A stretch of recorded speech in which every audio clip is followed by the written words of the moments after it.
they'll go, and then drop your legs back down. So for most people, this adjustment helps them to change from a pelvis angle, which is a little bit sitting on your crotch, to now sitting a little bit more on the seat bones. So in order to maintain this pelvis angle, the rider needs to engage their lower abs. And now we're going to work on opening up the hips. So we're going to take your leg straight out, away from the horse. Yep, and then a little bit back. Perfect. So what this does is it activates your outer thigh muscle so that your inner thigh can let go. You don't want to be gripping onto the horse with your thigh and knee. That actually pops you up out of the saddle.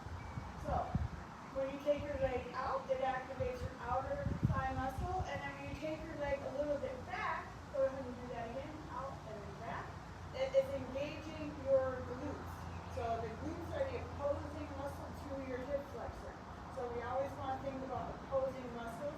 If the hip flexors are too tight, we need to strengthen the muscle on the opposite side. So go ahead, we're going to walk on a 20-meter circle and just do your out and back exercise.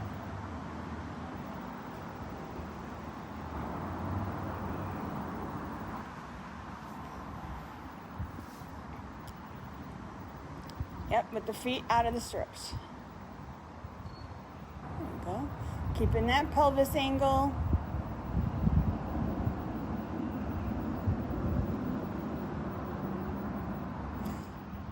Good. And it may not be a big range of motion for a lot of people at first. It's important that you maintain your pelvis angle before trying to go for a big range of motion. This is going to be an exercise that takes time to build up. So all of my riders, I have them start with this exercise every time they get on a horse.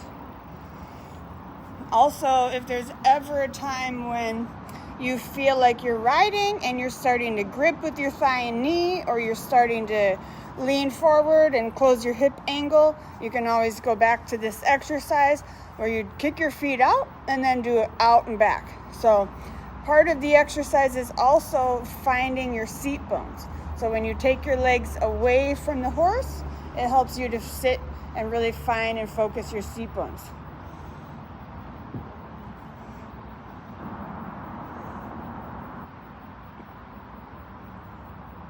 Good.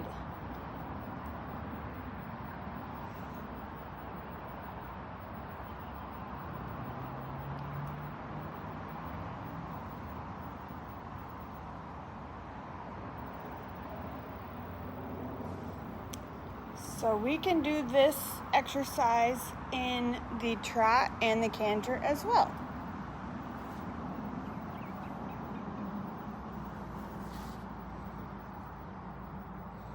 Good. Ricky Bobby's starting to stretch down really nicely, starting to give his back.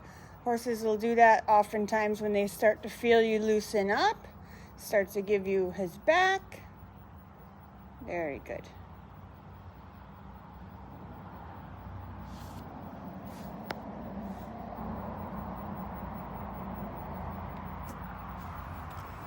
Okay, and now we're going to move on to the trot. Okay, so now we got Sophia working on a little sitting trot. Good, this is actually pretty good. Good.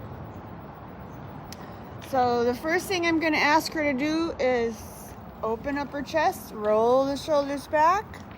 Good. And now you're going to kick the feet out of the stirrups. Good. Again, find that pelvis angle. So, yep, got to sit as far forward in the saddle as you can. There you go. Okay. Now, a lot of people, especially people that come from a jumping background, like to grip with the knee and sort of flex the ankle too much. So, now we're going to start our out and back exercise. Sit back and go out and back with each leg. Yes. Really get some air time between you and the horse. Exactly. And then relax. So after you go out and back, then relax. Let everything just hang. Exactly. That's better with your ankle. Yep. Sit on your pants pockets. Very good. Exactly.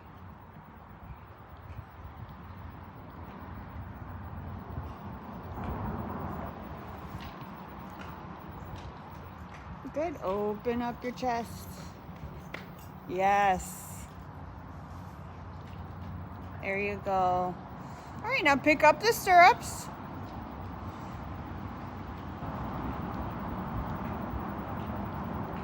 Exactly. So nothing should change when you pick up the stirrups. A lot of people push into the stirrups when they have them, which again pops you up out of the saddle. You want to have about 90% of your weight on the horse's back, 10% in the stirrups. If your ankle is tight, it will also cause tension to travel up your whole leg. So this is good. Let your ankle sort of move with the horse. Beautiful.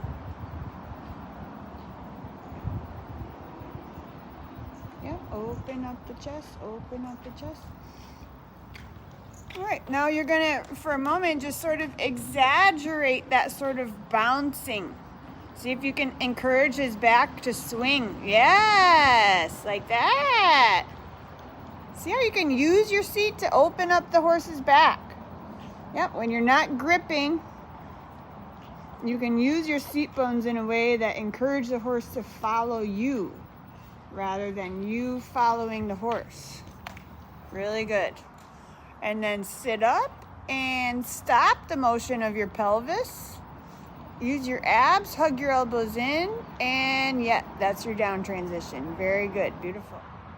So another tool that we use to help the rider to open up their hips and follow the motion of the horse is the Franklin ball. So you sit on this, one roll under each seat bone, and you want to find a position where you feel like your seat bones are pointed straight down. So your neutral pelvis position. You shouldn't feel that your crotch is on the front of the saddle at all. What this does is quite amazing because it destabilizes you, right? So you really can't grip onto the horse. It also really makes you use your core. And it sits you a little bit above the horse, and I feel that it takes pressure off of your hips so that you can learn to follow the motion in your hips. And then once you take the ball away, it's like a magic. It's magic. You take the ball away, you feel two deep holes where your seat bones go. It makes you feel like you're really sitting into the horse.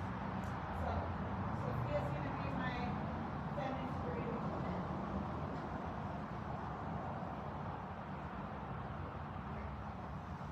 Back to the right.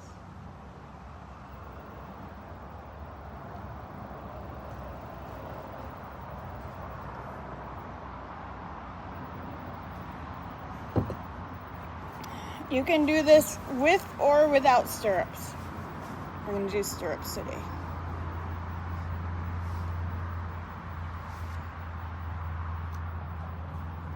All right, that looks like a good position. All right, go ahead and trot on.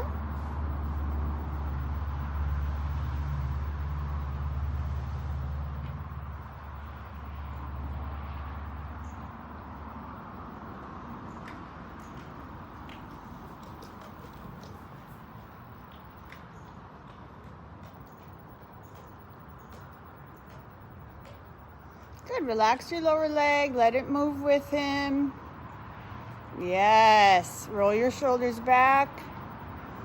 Yes. Beautiful. Stretch up tall. Good job. Keep your left rein.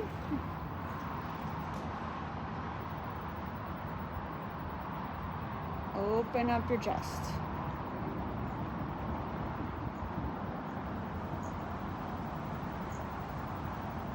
Keep that left rein. Yeah, go with him. Go with him. Now, little half halt.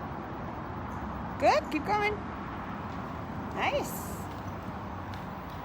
So we want him to have a little more movement over his back. Sometimes he gets a little bit, he gets a bit tight in his back, and then there's not a lot of movement. Good. Oh, no spooking at the porta potties going down the road.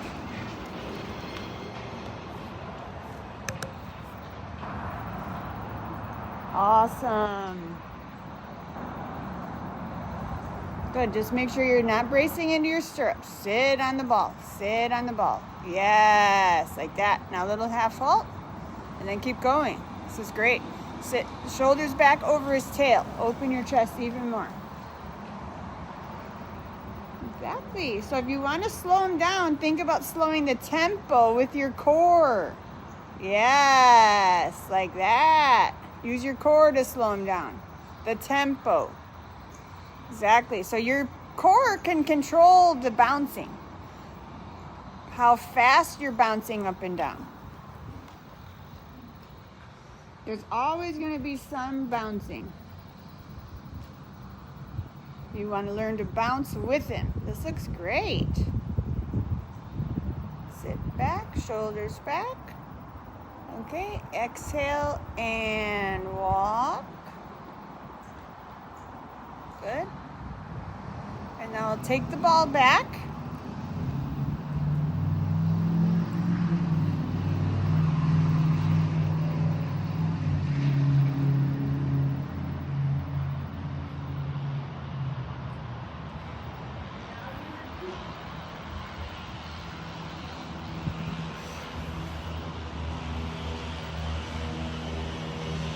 So you want to keep all those qualities you had when you had the ball under you. Yep, really sit into the horse. Roll your shoulders back. Yep, lift up through your sternum. Soften through your ankles and your toes. Yes, and trot.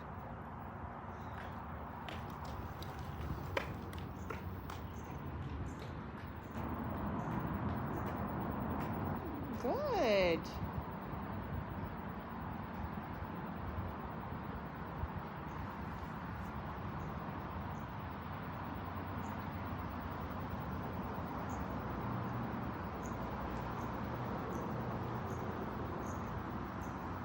Beautiful. Keep your left rein.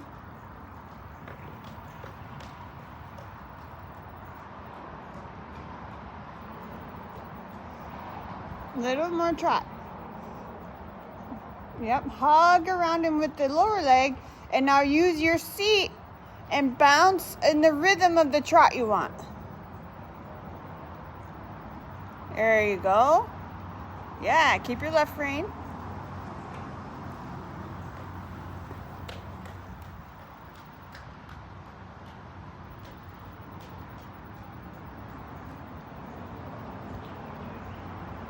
Good. And with your seat, ask him for a walk transition. So you stop following, shoulders back, elbows in. Nice. Very good. All right. Give him a big pat.